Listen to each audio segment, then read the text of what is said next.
नमस्कार, देश की बात में हाजिर हैं और पहले बात महंगाई की। बढ़ते तेल गैस के दामों पर आज विपक्ष ने सरकार पर जमकर प्रहार किया है। राहुल गांधी ने आरोप लगाया कि गैस, पेट्रोल, डीजल के दाम कई गुना बढ़ गए हैं। यूपीए के समय से सिलेंडर की कीमत 116% बढ़ी है, पेट्रोल के दाम 42% बढ़े हैं, डीजल के दाम 55% बढ़ गए हैं। ये तब हो रहा है जब अंतर्राष्ट्रीय जगत में दाम कम हो रहे हैं। सरकार ने इससे 23 लाख करोड़ कमाए और सरकार बताए कि ये कहां खर्च हो रहे हैं। तो राहुल गांधी ने कहा है कि बढ़ती महंगाई से किसान, मजदूर, छोटे कारोबारी, एमएसएमई, नौकरी पेशा लोगों पर असर पड़ रहा है और फायदा 4 से 5 चंद बड़े कारोबारियों का हो रहा है।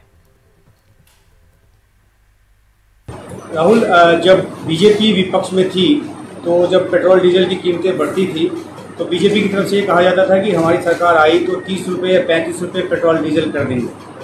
आप भी कुछ जनता से कहना चाहेंगे कि अगर आपकी सरकार आई तो आप पेट्रोल डीजल की प्राइस या गैस की प्राइस कितने तक? नहीं, वो कहने की जरूरत नहीं।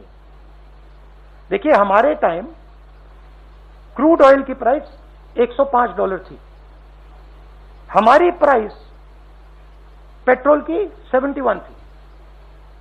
मुझे कहने की कोई जरूरत नहीं है, हमने करके दिखाया।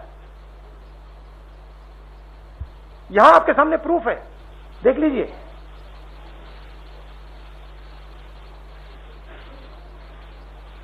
अच्छी तरह देख लीजिए। तो ये कहने की बात नहीं है, ये रिकॉर्ड है। जब ये 410 रुपए का था, नरेंद्र मोदी आगे पीछे जाते थे, कहते थे मैं इसको कम करूंगा, ये 885 हो गया है। तो बीते 15 दिनों में ये गैस सिलेंडर के दाम दूसरी बार बढ़े हैं। जनवरी से लेकर सितंबर तक लगभग हर महीने गैस के दाम में बढ़ोतरी हुई है। गैस के दाम लगातार क्यों बढ़ रहे हैं और इससे शहरों के साथ साथ ग्रामीण उपभोक्ताओं पर क्या असर पड़ रहा है, देखिए रिपोर्ट। शहादरा की रहने वाली वर्षा शर्मा कोविड की वजह से आई मंदी से उबरी नहीं कि महंगे गैस सिलेंडर का तड़का ऊपर से लग गया है। बीते 15 दिनों के भीतर 40 रुपए से ज्यादा महंगा सिलेंडर हो चुका है। पहले ही सरसों तेल से लेकर खाने पीने की चीजें महंगी हो चुकी हैं। ऐसे में सिलेंडर के आसमान छूते दामों से मिडिल क्लास की कमर ही टूट गई है। बीमारी की वजह से सभी के बिजनेस ठप हो चुके हैं, जिसके कारण घर चलाने में तथा रसोई चलाने में बहुत ज़्यादा दिक्कतें हो रही हैं।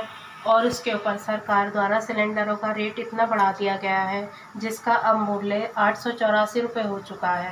सरकार को सोचना चाहिए कि हम महिलाओं को रसोई चलाने में इतनी परेशानी हो रही है तो वो थोड़ा रसोई के जो भी चीज़ें हैं उन पे रेट कम कर सके और हम महिलाओं के लिए थोड़ा सोचें। देश में कुल 27 करोड़ से ज्यादा लोग गैस सिलेंडर का इस्तेमाल करते हैं। इनमें से करीब 10 करोड़ गरीबों को उज्ज्वला योजना के तहत सिलेंडर दिए गए हैं। सोचिए उन गरीबों का क्या होगा जो मनरेगा में 100 दिन काम करके बामुश्किल से 25,000 रुपए कमाते हैं।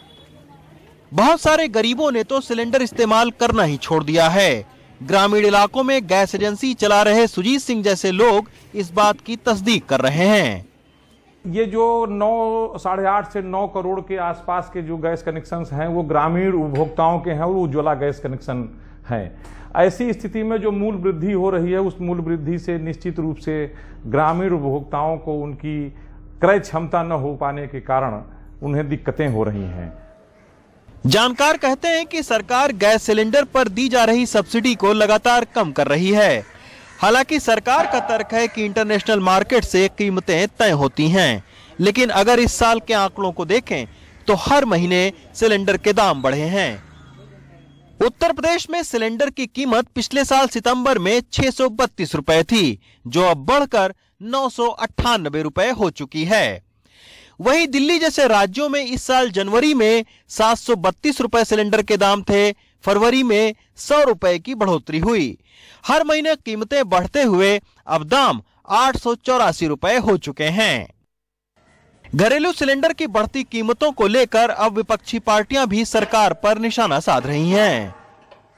मोदी जी कहते रहते हैं कि जीडीपी बढ़ रही है, फाइनेंस मिनिस्टर कहती है कि देखिए जीडीपी का प्रोजेक्शन ऊपर की ओर है। मैं समझ नहीं रहा हूं भाई, जीडीपी एक तरफ दौड़ रही है, और फाइनेंस मिनिस्टर प्रधानमंत्री कहते हैं जीडीपी बढ़ रही है। फिर बात मुझे समझ आई, जीडीपी का मतलब क्या? Gas, diesel, petrol. दाम बढ़ने से सिर्फ घरेलू उपभोक्ता ही नहीं बल्कि रेहड़ी पटरी वाले और छोटे होटल चलाने वाले भी प्रभावित हुए हैं, क्योंकि व्यावसायिक गैस सिलेंडर के दाम में 75 रुपए की बढ़ोतरी हुई है, जिसका दाम अब बढ़कर 1693 रुपए हो गए हैं। हम इस समय कोयले का इस्तेमाल इसलिए कर रहे हैं कि कमर्शियल गैस जो है इसके मुकाबले काफ़ी ज़्यादा महंगा पड़ जाता है, और हम चूँकि ऐसा ये चल रहा है कि हम लोग इस समय पैसा बचाने की हर कोई कोशिश कर रहा है। अगर गैस हम महंगा खरीदेंगे, प्रॉफिट नहीं रहेगा, तो हम फिर आगे कैसे कुछ कर पाएंगे। घरेलू सिलेंडर के दाम जब भी बढ़ते हैं तब सरकार ये तर्क देती है कि इंटरनेशनल मार्केट में क्रूड ऑयल के दाम बढ़े हैं तो इसके वजह से ये दाम बढ़े हैं, लेकिन कोविड के काल में क्रूड ऑयल के दाम घटे पर इसका फायदा आम उपभोक्ताओं तक नहीं पहुंचा। इससे यही लगता है कि महंगाई की इस मार से आम आदमी तो परेशान है, लेकिन सरकार को कोई फर्क नहीं पड़ रहा है। बनारस से अजय सिंह के साथ रवीश रंजन शुक्ला, एनडीटीवी इंडिया। और महंगाई के मसले को समझने के लिए हमारे साथ दो खास मेहमान हैं। प्रोफेसर अरुण कुमार अर्थशास्त्री हैं और सुजीत सिंह, राज्य संयोजक एलपीजी वितरक संघ उत्तर प्रदेश हमारे साथ हैं। पहले अरुण सर, मैं आपसे पूछूंगी सर कि जो ये आज विपक्ष ने प्रहार किए, राहुल गांधी ने जो जीडीपी, गैस, पेट्रोल, डीजल को लेकर जो एक आंकड़े दिए हैं कि 42%, 116%, 55% उनके समय से, यूपीए के समय से महंगे हो गए, क्या इन आरोपों का तथ्य है? किस तरह से आप इन आरोपों को देख रहे हैं? देखिए, ये बात सही है कि पहले इंटरनेशनल क्रूड ऑयल प्राइसेस ज्यादा होते थे, लेकिन उसके ज्यादा होते हुए भी जो प्राइसेस थे वो कम थे। अभी जब पैंडेमिक हुआ तो क्रूड ऑयल प्राइसेस काफी गिरे, और उसके गिरने के बावजूद सरकार ने टैक्स बढ़ा दिया। सेंटर ने भी, स्टेट्स ने भी। सेंटर ने अपना टैक्स बढ़ाया, एक्साइज ड्यूटी, और स्टेट्स ने जो वैट लगाते हैं वो बढ़ा दिया। तो उसके चलते हुए दाम बढ़ गए, हालांकि इंटरनेशनल प्राइसेस गिरे। तो ये तो हुआ पिछले साल, लेकिन इस साल तो ऐसा कोई समस्या नहीं है। अभी जो सीजीए की रिपोर्ट आई तो टैक्स कलेक्शन तो बहुत अच्छा है, जीएसटी बहुत अच्छा कलेक्ट हुआ है, कॉर्पोरेशन टैक्स अच्छा कलेक्ट हुआ है क्योंकि कॉर्पोरेट सेक्टर ने प्रॉफिट बहुत कमाया है। तो इस समय एक्स्ट्रा टैक्स कलेक्ट करना एलपीजी पे, जैसे कि राहुल गांधी ने कहा, गैस पे और पेट्रोल पे और डीजल पे, वो सही नहीं है, क्योंकि उससे महंगाई बढ़ती है। और खासकर इस समय जबकि लोगों की आमदनी कम हो गई है, बहुत सारे लोगों की नौकरी चली गई है, तो ये दोहरी मार है बहुत सारे लोगों के ऊपर। और जैसे कि आपकी रिपोर्ट में बताया कि बहुत सारे जो छोटे पटरी वाले हैं, जो इससे जो कुछ सामान बनाते हैं, बेचते हैं, उनके ऊपर भी मार पड़ी है क्योंकि उनका डिमांड कम हो गई है। तो असंगठित क्षेत्र पे बहुत ज्यादा इसका असर है। ठीक है, मैं आपसे पूछूंगी आगे सर कि क्यों सरकार फिर दाम कम नहीं करी। लेकिन सुजीत जी, एक साल में गैस के दाम अगर 8 बारी बढ़ जाते हैं, क्या लोगों ने गैस, आपने जमीन पर क्या पाया? क्या लोगों ने अब गैस सिलेंडर मंगाना कम कर दिया है? उस लिहाज से क्या? देखिए, जहां तक महंगाई और गैस के मूल्यों में वृद्धि का विषय है, ग्रामीण स्तर पर इसका खासा असर हुआ है। और ग्रामीण स्तर पर अधिकतर जो गैस कनेक्शंस हैं वो गैस कनेक्शन उज्ज्वला योजना के हैं। तो उज्ज्वला योजना में जो सरकार की एक प्राथमिकता थी स्मोक लेस गांव करना, धुआं रहित गांव करना। जो धुआं रहित गांव करने की उनकी कल्पना थी, वो कल्पना कहीं ना कहीं से इस महंगाई के कारण प्रभावित हो रही है। और ग्रामीण स्तर पर गैस लोग खरीद इस नाते से नहीं पा रहे हैं क्योंकि उनकी क्रय क्षमता ही वो नहीं है जो क्रय क्षमता होनी चाहिए 925 रुपए की गैस खरीदने की। तो ऐसी स्थिति में आज हमारे यहाँ जिस जनपद में हमारी गैस एजेंसी है, उस जनपद में प्रति किसान 50,000 रुपए की उनकी फसल वार्षिक नहीं होती। तो जिसके पास 50,000 रुपए की फसल वार्षिक नहीं होगी, वो 11,000 रुपए में साल भर में अपना गैस कैसे परचेज करेगा, कैसे खरीदेगा। इस कारण से ये गैस जो है वो ग्रामीण स्तर पर इसका बहुत गहरा असर हुआ है और ग्रामीण स्तर पर ये गैस कम खरीदी जा रही है। और लोग आते हैं मैडम, आ करके और उसके बाद में गाड़ियों से आते हैं और सिलेंडर वापस लेके चले जाते हैं कि हमारे पास इतना पैसा नहीं है, हम गैस नहीं खरीद पाएंगे। बिल्कुल, ये बहुत अहम बात आपने कही कि ग्रामीण स्तर पर इसका बहुत असर हो रहा है। सर, मैं फिर अरुण सर, मैं आपसे समझना चाहूंगी कि फिर सरकार ये कर सकती है कि लोगों को अगर इतना कमाई कर रही है, और आपने कहा, राहुल गांधी ने भी एक सवाल उठाया कि 23 लाख करोड़ का सरकार ने अगर कमाई हुई है, तो ये पास ओवर आम जनता को क्यों नहीं हो रही, या महंगाई कम करने के लिए क्यों नहीं हो रही? नीति में आप किस तरह से कैसे देख रहे हैं इसे? मेरे ख्याल में राहुल गांधी जी जो कह रहे हैं वो पिछले 5, 6, 7 साल में इस सरकार के दौरान जो टैक्स कलेक्शन हुआ है उसकी बात कर रहे हैं। अच्छा। लेकिन हमें आज की बात करनी चाहिए। आज तो जैसे मैंने कहा, टैक्स कलेक्शन तो बहुत बढ़ गया है। जो सीजीए की रिपोर्ट आई है कि आपका कॉर्पोरेशन टैक्स कलेक्शन बढ़ गया है, आपका इनकम टैक्स कलेक्शन बढ़ गया है, क्योंकि कॉर्पोरेट्स ने बहुत पैसा कमाया है, और उधर जीएसटी का कलेक्शन बढ़ गया है पिछले साल के कंपैरिजन में। तो जो पिछले साल कारण था कि आपने जब बढ़ाया क्योंकि रिसोर्स की कमी थी, वो तो इस बार रहा नहीं कारण। तो अब तो आप कम कर सकते हैं, टैक्स उस पर कम कर सकते हैं। और खासकर जैसे कि अभी जय सुजीत जी ने बहुत अच्छा बताया कि गांव के लोग बहुत परेशान है इससे, तो उसी तरह शहर के लोग भी जो गरीब हैं, असंगठित क्षेत्र के, वो भी बहुत परेशान हैं। जो प्रोड्यूसर हैं, जो रेहड़ी पटरी वाले हैं, वो भी परेशान हैं। तो उनकी मदद करने के लिए सब्सिडी प्रोवाइड की जा सकती थी, तो सब्सिडी प्रोवाइड करके दाम कम किए जा सकते थे। तो इसलिए तो सरकार की नीति पर निर्भर करता है कि वो कहां से पैसा उठाए, कहां पैसा लगाए। तो जो पैसा जो अभी पिछले 1 साल से जो उठाया जा रहा है टैक्सेस से, उसको अभी जो इस्तेमाल किया जा सकता है, उससे डिमांड बढ़ेगी। जब डिमांड बढ़ेगी तो ग्रोथ बढ़ेगी। अगर जो आप इसी तरह इन्फ्लेशन करते रहेंगे तो डिमांड कम हो जाएगी, तो ग्रोथ कम होगी। हमारी तो कोशिश है कि जो लॉकडाउन के बाद ग्रोथ बढ़े, लेकिन उल्टा ही इसका असर पड़ेगा कि जो डिमांड नहीं बढ़ेगी। जब लोग जो गैस पे ज्यादा खर्च करेंगे तो बाकी चीजों पे कम खर्च करेंगे, तो बाकी चीजों की डिमांड कम हो जाएगी। तो कुल मिला के ये नीति सही नहीं है। और राहुल गांधी जी जो कहा वो एक तरह से सही है कि जो टैक्स आ ही रहा है तो क्यों नहीं हम इसको कम कर सकते हैं। बिल्कुल।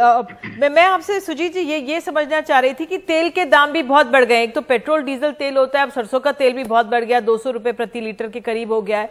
तो जो ग्रामीण इलाकों से क्या, क्योंकि आप गैस चलिए ग्रामीण इलाके वो लकड़ी लेकर, कंडे लेकर जला लेंगे, खाना बना लेंगे, तेल भी बहुत महंगा हो गया, उस लिहाज से क्या आपको जमीन पे लोग क्या बातें वहां पे करते हैं?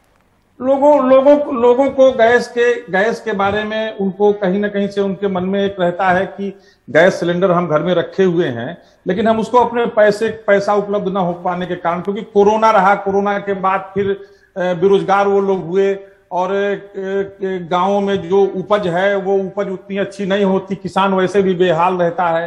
तो और खास करके उत्तर प्रदेश में, और उत्तर प्रदेश का जो मध्य भाग है उसमें पूर्वी भाग है, उसमें पूर्वी भाग में किसानों के पास में खेती बहुत कम होती है। तो गैस पर कहीं ना कहीं से वो चर्चा करते हैं कि हम गैस सिलेंडर तो सरकार ने मुझे दे दिया, लेकिन इतनी गैस महंगी कर दी कि हम इसको खरीद नहीं सकते हैं। ये ग्रामीण स्तर पर इसकी चर्चा होती है। बिल्कुल, आप दोनों जुड़े, बहुत बहुत धन्यवाद। और वाकई में क्या गैस सिलेंडर ग्रामीण इलाकों में सिर्फ शो पीस बन के रह जाएगा, इस पर सरकार को तवज्जो देनी है, और खासकर से उत्तर प्रदेश में, क्योंकि वहां पर जल्द ही चुनाव होने वाले हैं। बहरहाल, देश की बात में एक छोटा सा हम लोग ब्रेक ले रहे हैं, और ब्रेक के बाद स्कूल खुल गए हैं आज दिल्ली में, और कई राज्यों में पहले से खुले हुए हैं। बिहार में स्कूल पिछले महीने से खुल गए, लेकिन क्या कोरोना नियमों का पालन हो रहा है? रिपोर्ट्स दिखाएंगे, बने रहिए एनडीटीवी इंडिया के साथ।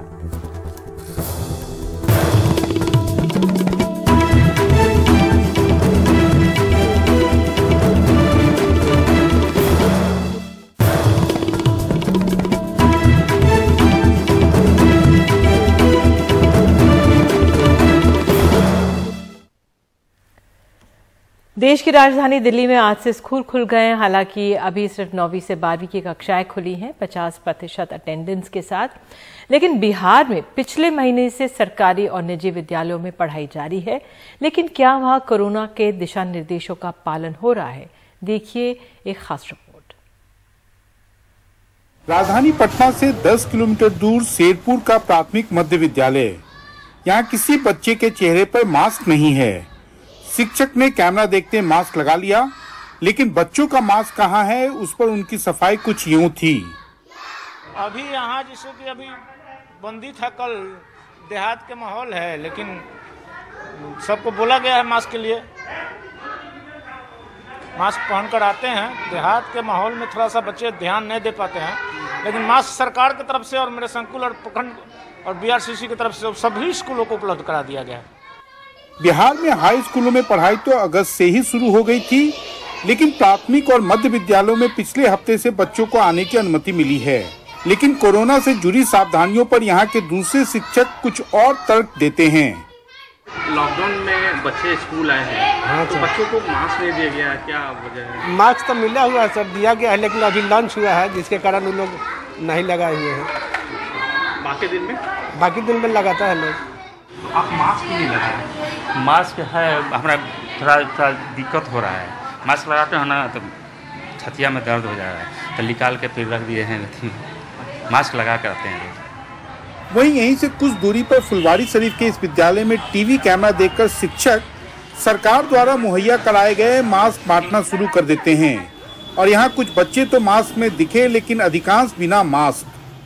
मास्क सभी का है, चूँकि अभी पढ़ा रहे हैं इसलिए नहीं, तो मास्क तो है ही, हम लोग मास्क लगाते हैं हर वक्त। तो लेकिन अब क्या बोलने में नहीं ये हो पाता है, इसलिए हटा दिए हैं, तो मास्क तो लगाते हैं। कई बच्चे नहीं हैं। नहीं, बच्चों के पास भी है मास्क, बच्चों के पास भी है, चूँकि बोलने में ये थोड़ा सा दिक्कत सुनने में होता है, इसलिए मास्क हटा दिए। कोई बच्चे का है, जैसे देखिए कोई गलती से भूल गया, नहीं ले पाया है ना, जैसे हम ही के साथ क्या पढ़ाने के समय थोड़ा सा प्रॉब्लम होता है तो हम बैग में रख लेते हैं और फिर उसके बाद हम लगाते हैं, क्योंकि दूरी में हम बैठे हुए हैं। अब बच्चा लोग है सब लगाए हुए, देखिए किसी का छूट गया, बच्चा है ना, हम लोग से गलती हो जाती है, हड़बड़ निकलते हैं तो कभी कभी छूट जाता है, तो बच्चे लोग को छूट गया और स्कूल में उपलब्ध नहीं कि बच्चा लोग को हम लोग दे सकें। हालांकि मुख्यमंत्री नीतीश कुमार बुधवार को दरभंगा जिले के इस विद्यालय का निरीक्षण करने गए तो सारे बच्चे इस तरह मास्क में दिखे। बच्चों को ही क्यों दोष दिया जाए, वो चाहे राजधानी पटना हो या बिहार का कोई और शहर। अगर आप सड़कों पर घूमेंगे तो 80% से अधिक लोग बिना मास्क के ही नजर आते हैं। कैमरामैन हबीब अली के साथ मनीष कुमार, एनडीटीवी इंडिया के लिए। मध्य प्रदेश से खबर है, यहां पर आजकल अक्सर बत्ती गुल हो रही है। मानसून के सीजन में बिजली सप्लाई कम है और अघोषित बिजली कटौती से लोग परेशान हैं। मध्य प्रदेश पर कोल इंडिया का 998 करोड़ रुपए बकाया है, लेकिन सूबे के बिजली मंत्री प्रद्युमन सिंह तोमर कह रहे हैं कि बारिश की वजह से कोयले की कम सप्लाई हो रही है। तो हालत यह कि विपक्ष तो छोड़िए, सत्ता पक्ष के कई विधायकों ने अपनी सरकार के खिलाफ मोर्चा खोल दिया है।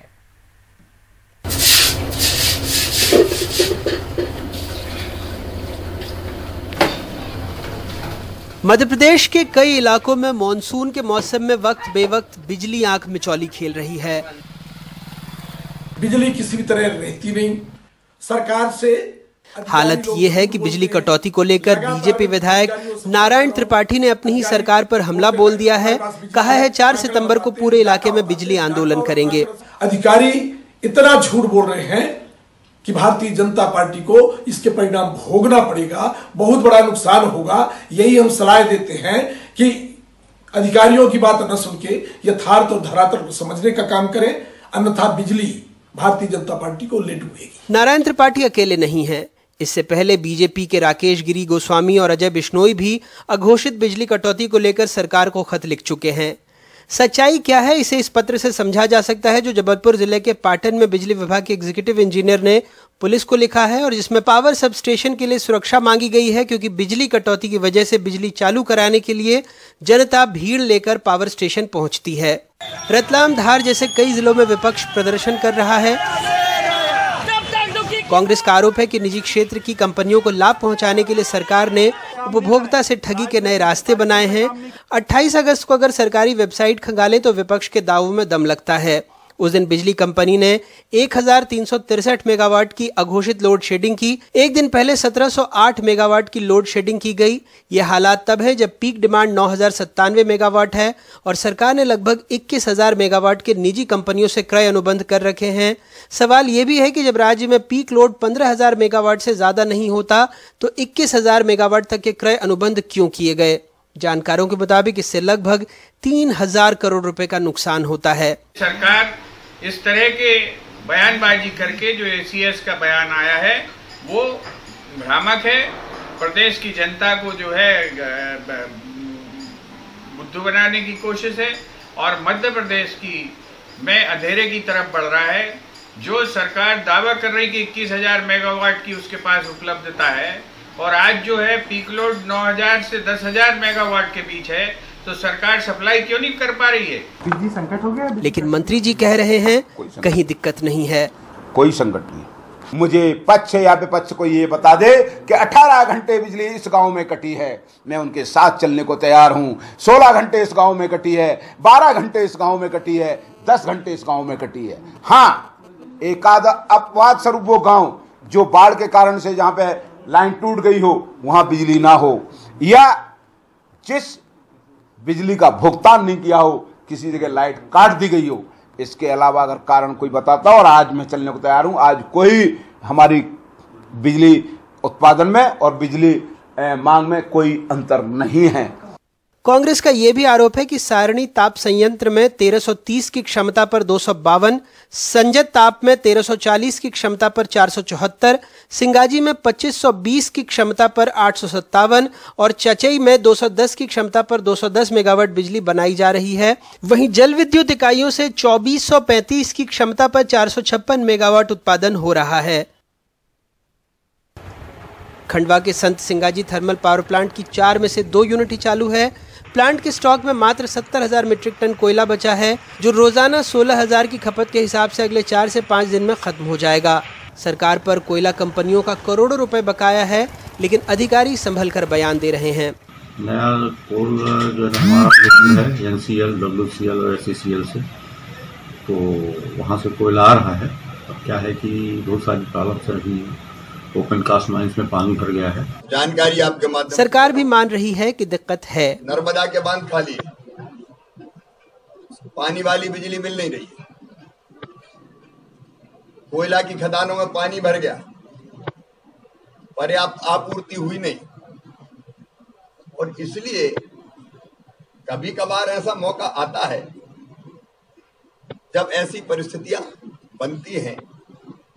अब कोयले का भी इंतजाम हो रहा है और पानी की बिजली नहीं मिल रही, तो वैकल्पिक बिजली का इंतजाम कर रहे हैं। बारिश नहीं हुई, कोयला गीला है, पैसे नहीं है, जैसे सारे सरकारी तर्क ठीक हैं, लेकिन कोई सिर्फ इतना बता दे कि मांग से ज़्यादा आपूर्ति के नाम पर जो बड़ी बड़ी बिजली कंपनियों से सरकार ने करोड़ों के करार कर रखे हैं, जिसके लिए हर साल जनता की गाढ़ी कमाई के पैसे चुकाए जाते हैं, आखिरकार वो बिजली कहाँ गई? मध्य प्रदेश में अपने ब्यूरो सहयोगी और भोपाल से कैमरा पर्सन रिजवान खान के साथ अनुराग द्वारी, NDTV इंडिया। तो दिल्ली और आसपास के इलाकों में जमकर बरसात हुई है। आज कई फ्लाईओवर झरने में तब्दील हो गए। महिपालपुर का ये आप दृश्य देख रहे हैं। दिल्ली के महिपालपुर फ्लाईओवर पर इस कदर पानी भर गया कि पूरा फ्लाईओवर में इस तरह से पानी भरा और नीचे गिरने लगा। दिल्ली में आज सुबह जबरदस्त बारिश हुई है और 19 साल का जो सितंबर की बारिश का रिकॉर्ड है वो टूट गया है। जगह जगह पानी भरा हुआ था, आम जनजीवन अस्त व्यस्त हो गया।